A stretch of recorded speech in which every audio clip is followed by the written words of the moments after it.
asking questions and going on, because there was so much information that he was sharing. So inshallah, that's going to be great. And then Rashid Al-Thalid is going to speak to us either about grassroots mobilization or the legislative process.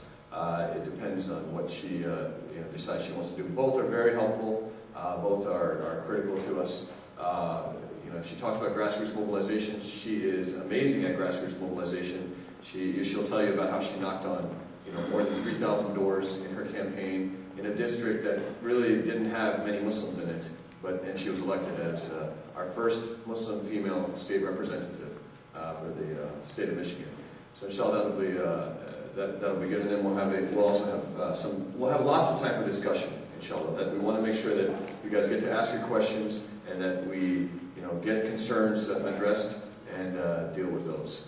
So we're going to try to stay on time, and with that I'm going to let Imam Leda come up. Imam Ali Leda is currently the Imam at the IAGD, Islamic Association of Greater Detroit in Rochester Hills. He is truly a gem. I wish we could have Imam Leda here more as well, because alhamdulillah, he's very active himself. He's not just going to be telling you about being active, he himself is very active in many different things, and I will let him come up inshallah and talk about it.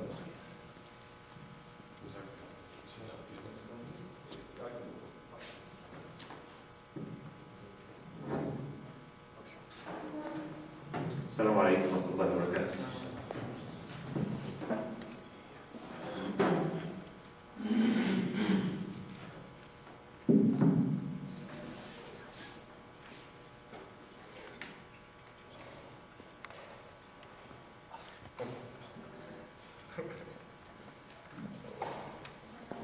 السلام عليكم ورحمة الله وبركاته. بسم الله الرحمن الرحيم. الحمد لله والصلاة والسلام على سيدنا رسول الله وعلى آله وصحبه ومن والاه، وأشهد أن لا إله إلا الله وحده لا شريك له، وأشهد أن محمدا عبده ورسوله وصفيه من خلقه وخليله، بلغ الرسالة وأدى الأمانة ونصح الأمة وكشف الله به الغمة وجاهد في سبيل ربه حتى أتاه اليقين. فاللهم اجزه عنا وعن والدينا وعن الإسلام والمسلمين خير ما جزيت به نبيا عن قومه ورسولا عن أمته. اللهم احينا على سنته وتوفنا على ملته ورددنا حوله واسقنا من يده الشريفة شربة هنيئة لا نظمأ بعدها أبدا. ثم أما بعد. I just would like to start by thanking CAIR for this invitation, and thank you also for coming this Saturday morning. I was asked to talk about activism in Islam to people who are already active and coming here Saturday morning. So I would consider this just a reminder for myself, for you, because I know you are so active, and being here this Saturday morning is a proof of that. Let me start by talking about the main source of power for us. Muslims, through their history, they went through difficult times. But every time they emerge stronger. And we as Muslims living here in the United States in the 21st century, we need to get a lesson of the experience of the Muslim communities who came before us, from the Prophet Muhammad's time until today. And we ought to cling to the source of power. The source of power, in my humble opinion, are three main sources of power. The first and most important one is strong, unshakable belief in Allah subhanahu wa ta'ala. The importance of spirituality, connecting ourselves with Allah subhanahu wa ta'ala, praying on time, observing obligatory and voluntary fasting, and giving more in charity, and performing Hajj and Umrah, reciting Al-Quran. And we will find out that there is a very strong connection between spirituality in Islam and activism. The second important source is the unity among Muslims, that we have to work together. It doesn't mean that we have to be the same, we have to have the same ideas and thoughts and so on, but we have to agree at least on and work together on common goals. We have differences, but we have to understand that we are in the same boat and we have common challenges and common goals. And this is the same principle applies also to the people of other faith, the interfaith partners. So strong belief in Allah subhanahu wa ta'ala, strong unity among Muslims and their interfaith partners. And the third source of power for us is to be more involved, to be more active. And as I said, there is a clear connection between spirituality, believing in Allah subhanahu wa ta'ala, and being active. We remember when we read the seerah of the Prophet ﷺ, we know that the Prophet ﷺ used to spend a few days and nights in the cave, reflecting on the universe, and not only trying to find a way or to find God to worship, he was trying to find also other ways to improve his own society. Allah subhanahu wa ta'ala says in Surah Al-Duha, وَوَجَدَكَ ضَالًّا فَهَدَى. Dallan, what's dallan here? You were astray. The word astray maybe is not very accurate in this context. The word dallan means trying to find a way. You could not find the way yourself, but we have guided you to the way to worship one God, to the strong and sound faith and aqidah, and also that way to improve, to find solutions to so many problems. The Prophet was very much annoyed by the fact that the society is divided into two classes, masters and slaves. Those who have everything and those who have nothing.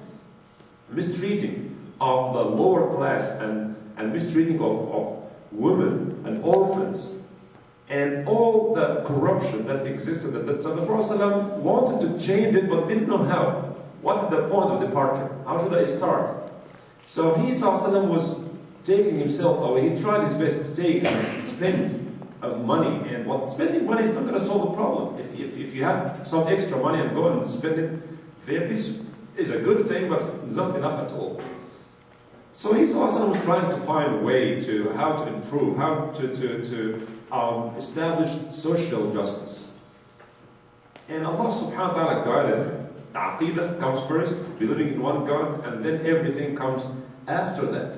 And we find the connection now between this spiritual environment the Prophet was in and the first revelation, اقرأ باسم ربك الذي خلق, and immediately when he went to his wife, covering him, right? And the Quran came, يا أيها المدثر قم فأنذر, stand up. Oh, you who wrap himself in his clothes, stand up. It's time of action, it's not time of wrapping and getting comfort. قم فأنذر, stand up. The word قم is not limited to standing, but standing and being active. قم فأنذر وربك فكبر, glorify your Lord in different ways. وربك فكبر وثيابك فطهر والرجز فهجر. So many commands came after that. Another surah came right after this. يا أيها المزمل. Again, all you who wrap himself in his clothes. قم الليل إلا قليلا. Stand in prayer for the whole night or except few of it. نصفه, half of it. أو انقص منه or little less. أو زد عليه or little more. ورتل القرآن ترتيلا. This is the source of power. You are going to receive a very weighty message. إِنَّا سَنُلْقِي عَلَيْكَ قَوْلًا ثَقِيلًا. You are going to receive huge responsibility to change the world. And the first thing you need to do is to stand in Qiyamul Layl, recite Al-Quran, half the night, little less or little more. But this is what you need to do. So when we emerge from the month of Ramadan and we are about to receive another important season of worship, the season of Hajj, we need to understand that spirituality in Islam is not a selfish, enjoyable, personal experience. By the word selfish, I mean that everybody loves to go for Umrah, everybody loves to go for Hajj, everybody enjoys i'tikaf in the last 10 nights of Ramadan. But we should not stop there. Spirituality in Islam meant to empower us so that we can face the challenges that we're going to face on the street, in our community. Life is not easy all the time. And the most important preparation for us to do that is to be spiritual. I also want to talk about the Prophet ﷺ using so many different social and political mechanisms to achieve his goals, which is establishing justice, inviting people to Islam. Islam is not only the dogmatic spiritual set that he ﷺ wants to introduce, but people were spiritual at that time in a way. They have a religion, they have gods. But the Prophet not only come to introduce a new set of worship or spirituality, but he came to present a way of life. Just not only some or small segment of Islam. So he used every mechanism that would help him to achieve his goal and to deliver his message. The best example of this is using the protection of his uncle.